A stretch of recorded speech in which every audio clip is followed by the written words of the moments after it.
Hello everyone. இன்னைக்கு குட்டி ஸ்டோரியில ஒரு காட்டுல அதிகாரி ஒருத்தர் இருக்காரு. அவருக்கு அழகான ஒரு மகள் இருக்கா. அவ ஒரு நாள் பட்டாம்பூச்சியை துரத்திட்டே காட்டுக்குள்ள போயிடுறா. அப்போ அவளை பார்த்த ஒரு ஆண் சிங்கத்துக்கு அவளை ரொம்ப பிடிச்சு போயிருச்சு. அப்ப அந்த சிங்கம் அந்த காட்டு அதிகாரி கிட்ட போயிட்டு, உங்க மகளை எனக்கு கல்யாணம் பண்ணி வைங்க, இல்லைன்னா உங்க 2 பேரையும் நான் கொண்டுடுவேன் அப்படின்னு சொல்லுது. அந்த அதிகாரி பயந்து போய் அந்த சிங்கத்தை பாக்குறாரு. ஆனா என்ன பண்ணலாம் அப்படின்னு யோசிக்கிறாரு. அவருக்கு ஒரு யோசனை வருது.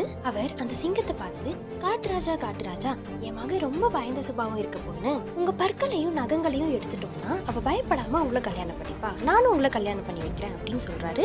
அந்த சிங்கமும் யோசிக்காம பெண் மேல வச்சிருக்க பிரியத்தினால அதுக்கு சம்மதிக்குது. காட்டு அதிகாரி முதல்ல பற்களை பிடிக்கினாரு, அப்புறம் நகங்களையும் வெட்டிட்டாரு. இப்ப அந்த சிங்கம் பார்க்கவே பலமெல்லாம் இழந்து ஒரு ஆட்டுக்குட்டி மாதிரி ஆயிடுச்சு. காட்டு அதிகாரி ஒரு தடி எடுத்து அடிக்கிறதுக்காக சிங்கத்தை துரத்திட்டே ஓடுறாரு.